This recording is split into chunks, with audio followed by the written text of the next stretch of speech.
Hi everybody, I am here today to show you guys how to find the best information now that the winter diagnostic is done to help figure out what to go to next. For West and South, this is the report that you're going to have ready to go before your February staff meeting. So when you sign in, as you can see, it automatically actually takes you to the link that you need to look at, which is diagnostic growth. This is different than the actual growth monitoring we do.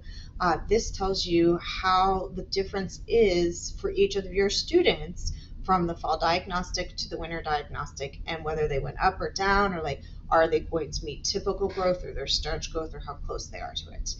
As you can see, right here is iReady's diagnostic growth overview video, so it goes a little more in depth than what I'm going to share with you. You can also get some certificates of progress, and then any kind of resources to understand it, all right here on your desktop. Okay. Overall, right here, you can see the annual typical growth, or the average of the students that belong to you. Again, thank you, Anne, for letting me use your sign-in. So if you click here, evaluate the growth, okay, what you get right away is the comparison diagnostic is going to be your winter, and it has all of your reading students. Okay, so you're probably going to want to take a look at this before you start changing students into different tiers, just so you can see where they were from the fall. You can take a look at it by your classes. And this, for my 5th and 6th grade people, you can look at it by your IEs. And then you can also go to reading groups. Okay, so you can take a look at all your different groups before you change everybody over.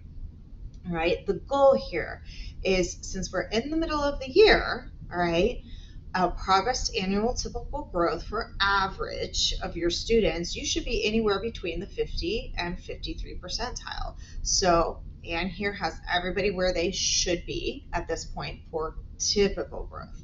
However, if you have any students that are behind, what you really need them to be able to do is get to their stretch growth. All right. Next over here, you have your current placement distribution. Again, we kind of already know what these colors mean, but what's really nice about this is it tells you like from where you started to where you are now. For example, she did not have any students that weren't completed from the fall to only one is not completed right now for the winter. Okay.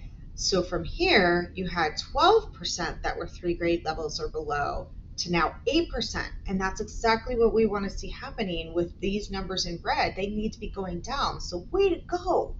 Again, a 19% to a 17%, and then 29 to 28 for 1 grade level below. Okay, so we want to start seeing these grow and these go down, right?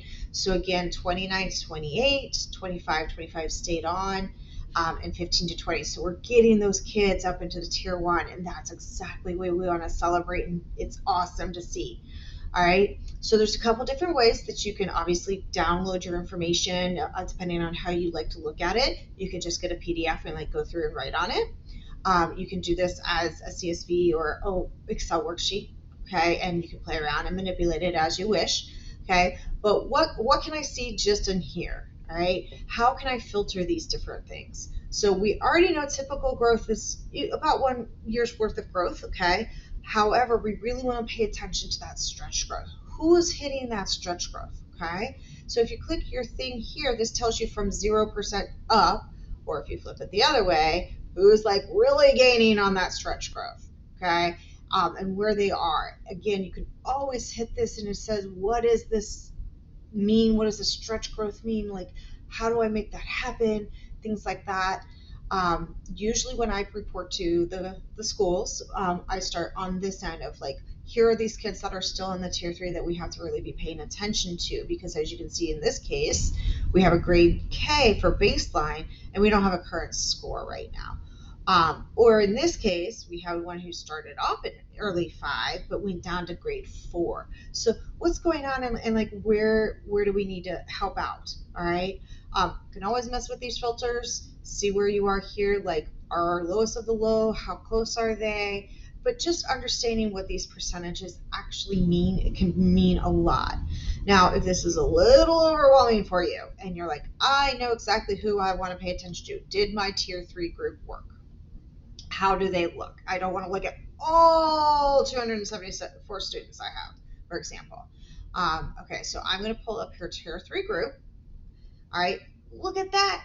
How amazing. From her tier 3 group, we had 12 students in that group, and for their typical growth, again, 1 year's growth, 97% of that, they're at 97% of 1 year growth instead of just the 50 mid-year. So that's amazing. So where does this land them here on the distribution of tiers? All right, we still don't have anybody at the mid or early on grade level, so everybody right now is still 1 grade level or more behind. But she went from a 0% of students being 1 grade level below to 8%, or in this case, one student. Okay. And then 2 students are now only 2 grade levels behind. And then the rest of them are 3 grade levels or below. Okay. So this just kind of gives you that overview picture. And it's really beneficial for you to take a look at this, especially for your tier 3s, before you start moving anybody in and out of tier 2 or tier 3 pieces. So you just have an idea of, did they go up? Did they go down? What's happening? How can I help? So again, I always come over actually here to the current placement and scale score and say, all right, who's at my lowest?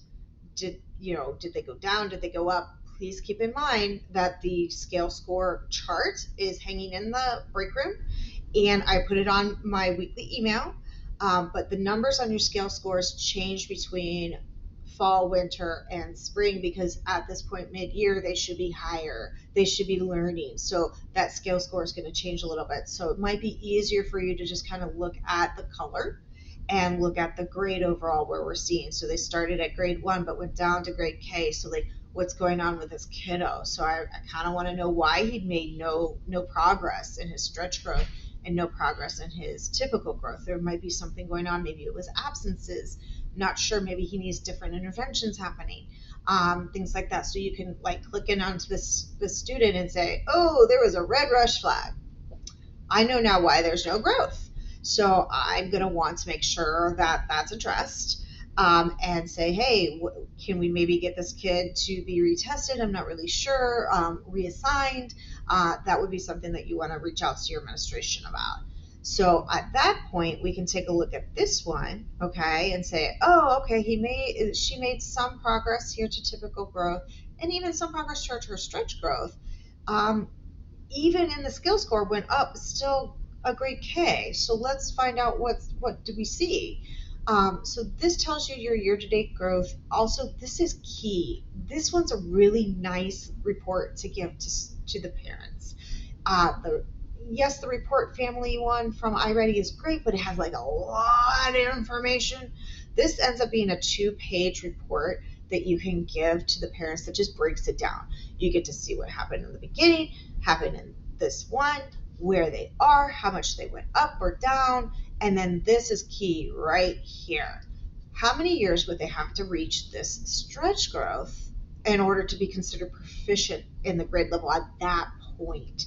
So in this particular case, it would be at least 3 years from now. So we're talking going into probably the 9th or 10th grade before they would make it to be proficient in grade level content.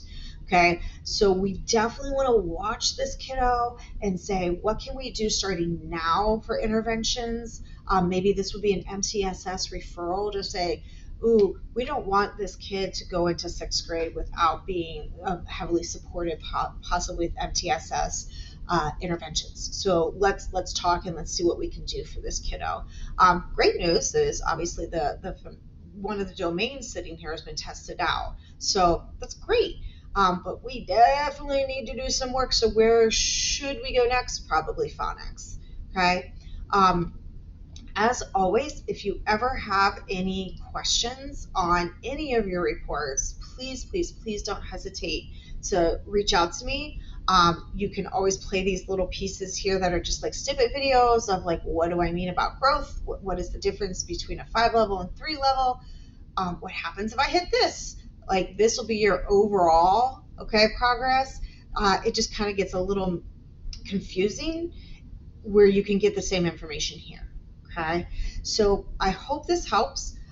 Again, if you are in South or in West, you are going to need to pull this report for all of your students. You can do it by your tier levels or by all students, but you have to have this report before your February staff meeting when you guys are going to be going through the webinar training with iReady. So have those printed out and ready to go prior to you changing any students to their new tier groups. Hope this helps. Thanks.